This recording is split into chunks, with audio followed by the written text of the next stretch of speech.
it started to manifest, Zach, because remember we said, let's select a word, right? Let's select a word that we want to live into.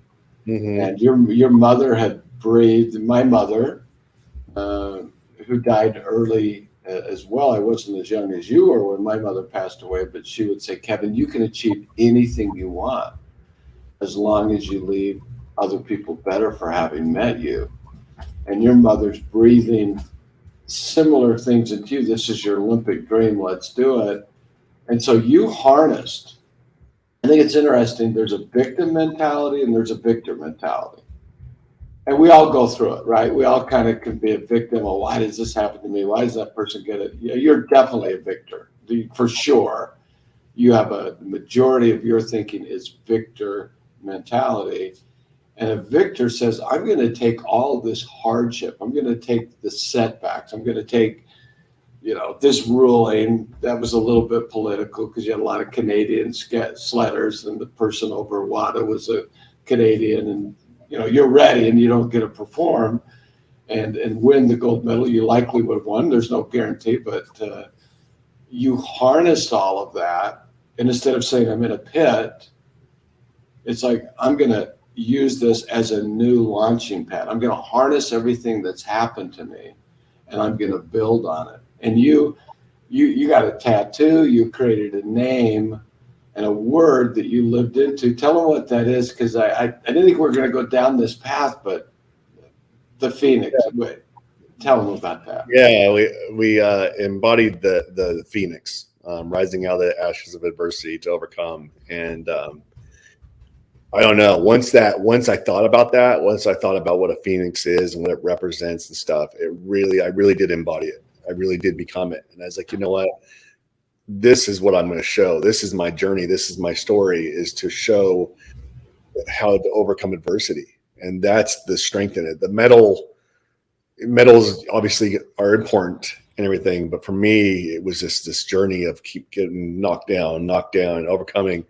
And going into that 2010 Olympics, I knew that was probably my last shot of going to the games, and how important it was and how much was on the line after all these years of competing. And just really embodied that. And it's amazing once you have an idea, once you have embody something that you are or you represent, it gives you so much more clarity. It really does. Whatever it is you're trying to accomplish in life, to have that embodiment of something is really important. And that really did help. And I got the tattoo of the Pheonix. My daughter's named Pheonix. Really.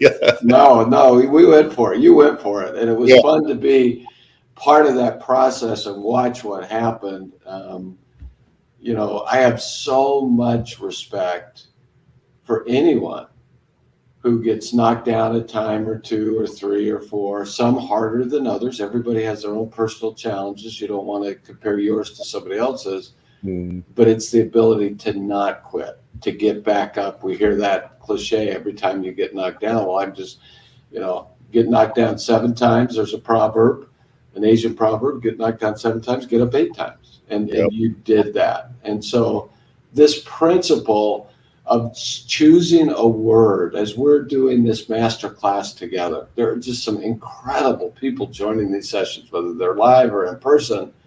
Select a word that you would like to live into. It could be a game changer. When you said, hey, I'm not a victim, I'm going to be a Pheonix rising out of the ashes of adversity to overcome. It changes the whole mindset. Again, focus on what you want, not on what you don't want. And also, we're all going to have tough experiences. We're all going to get knocked down a time or two. So use your past and those experiences that are painful. You can use it for fuel if you choose to use them as a guidepost and not a hitching post.